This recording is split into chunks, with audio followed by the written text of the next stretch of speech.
Hello guys and welcome back. So now we're going to continue and tweak the noise, and I'm going to lower the resolution. Actually, I lowered the resolution.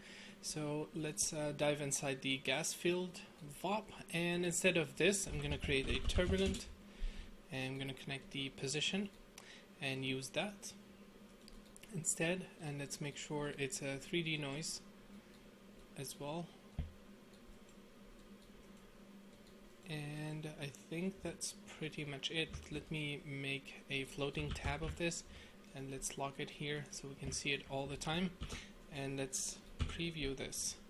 Now I want to preview it with some lighting. Let's go back.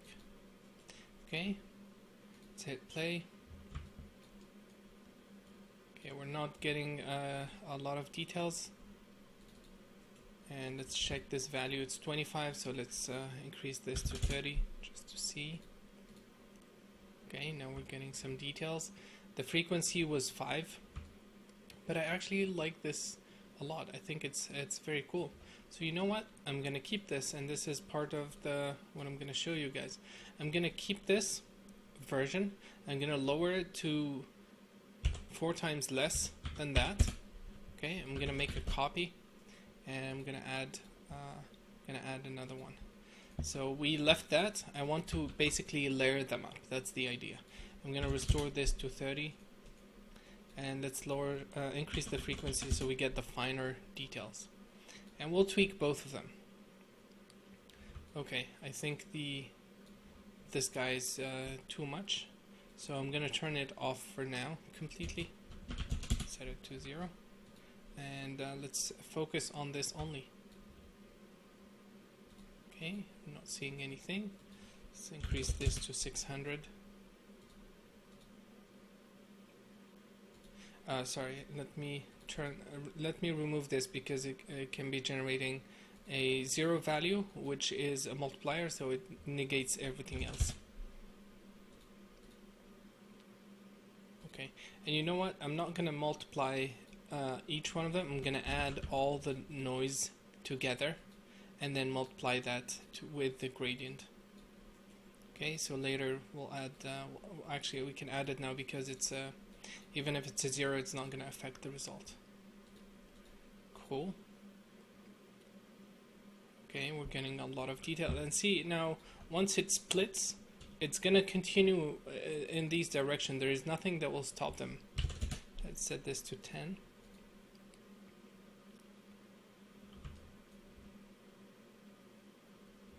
See how that guy deviated.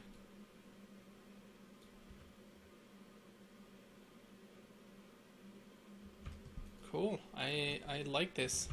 It's probably too much, but I think it's working. So let's set it to 2. And sometimes you have to wait for it a couple of frames to show up, because of if it starts too strong at the beginning, then it's gonna affect the volume too much. Let's increase it to 6 and maybe increase the frequency as well.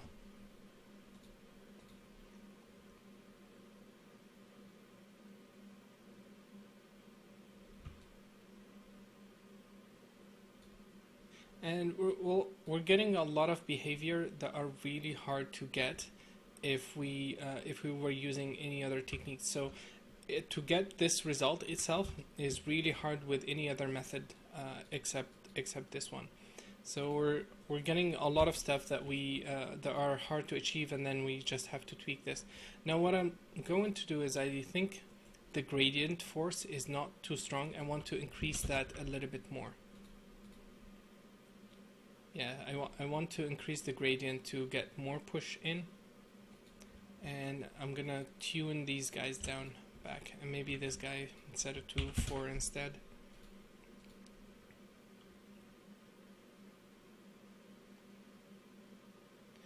And this is I still have to go through all these tweaking myself. I don't have any magic rule to tell you guys, hey, do this and do that. There's always a lot of tweaking that goes into this.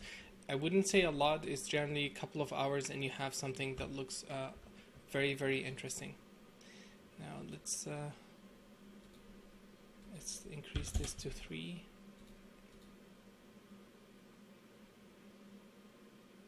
Okay, cool.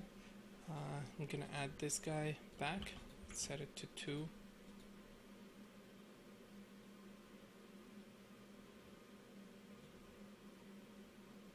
And I like the other noise that we had before as well. I think this one is destroying the sim too much, but I think we're also getting a lot of cool details, so I'm not gonna lose any of this. You see here, that behavior is really hard to get with any other techniques.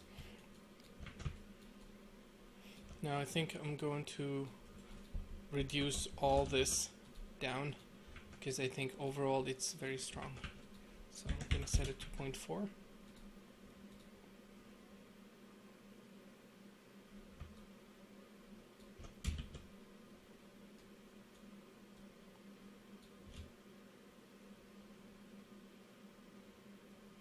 I'm not so sure what's happening here, but let me do this. Let me go up, and I'm going to increase the resolution because it's very important to view it at its highest resolution, or the highest that you're planning to sim this at.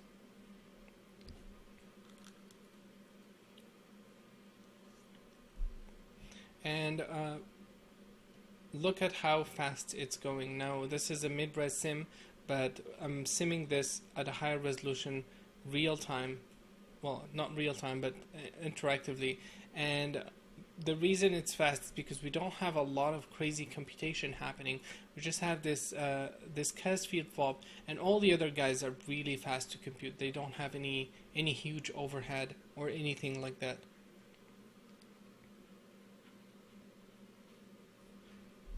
Cool. So let's continue.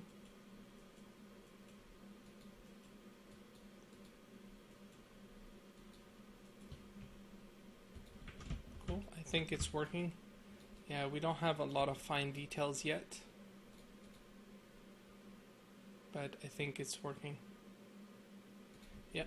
So what I'm going to do is I'm going to add some of that noise back because I think it brings in a lot of interesting detail, and just having it in just even a little bit helps. If it pushes the volume, if it changes it once, these guys will also pick up and start generating more interesting details. Now I'm going to increase this to 4. I'm going to increase the roughness, and then I'm going to increase the turbulence layers, so we have more details in there.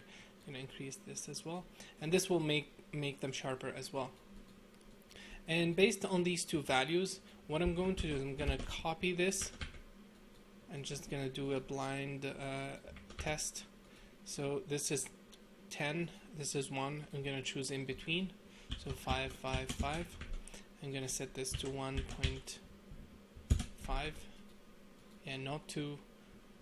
Actually, yeah, let's leave it at that, and let's reduce this a bit. And again, this is just me trying various things. That's just tweaking. I'm gonna lower the gradient, and I can increase the actual noise. So I'm gonna set this back to 1. And we can also add another multiplier to multiply all the noises. You can see now we're getting a lot of details, and primarily because of this guy as well, but the other will pick up because we have a lot more details to show as well. Cool. So I think we're making progress, and the idea here is to get multiple different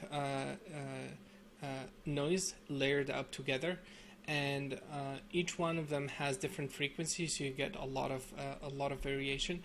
The other thing that we can do is we can add offset variation between all these guys, and what this will do is it will help break the patterns even further. So what I'm going to do is I'm going to multiply this guy. Again, I'm just doing this. I'm not sure if it will work or not. I'm going to add a constant. Add constant. Let me disable this. Let's add 600. And I'm going to create a vector. load to vector. And then I'm going to use this as a first offset. I'm going to copy it. I'm going to change this to, say, -600. Actually, I don't want to use the same numbers. And then let's copy this and add it, use it here. And let's just make a different number. And we'll leave that as it is. And this is just to help add a little bit of randomization. There is no secret to it. And again, this stuff may all be new to you guys, but in Houdini or whenever you do R&D or something like this, there's always the finding the techniques part and then learning how to control that technique. So in this phase, we're doing both of them. We're creating the technique and learning how to do that, but it's totally fine to require to spend a lot of time to even get this setup going as it is. Okay, just to get it working. And then once you have that, you start playing just a little bit, step by step, add some noise, and then improve that noise, and then run a high-res sim and see how things go. Add more interesting emission, for example, instead of a sphere, have something more complex. And you can also layer two different fields instead of just one. You can layer multiple ones. You can try all kinds of combination to create forces like this. Cool, I think it's working. I like this. You can see we don't have the mushroom shape. It's getting broken quickly. It's still there, but I think it's fine. And I'm going to do a high-res sim with this, just the same everything. Actually, it was displaying the volume high-res, so that could be affecting the performance a lot. I'm going to hit play and let this run for a couple of minutes, and then in the next video we're going to continue improving this. Thank you guys for watching, and see you in a bit.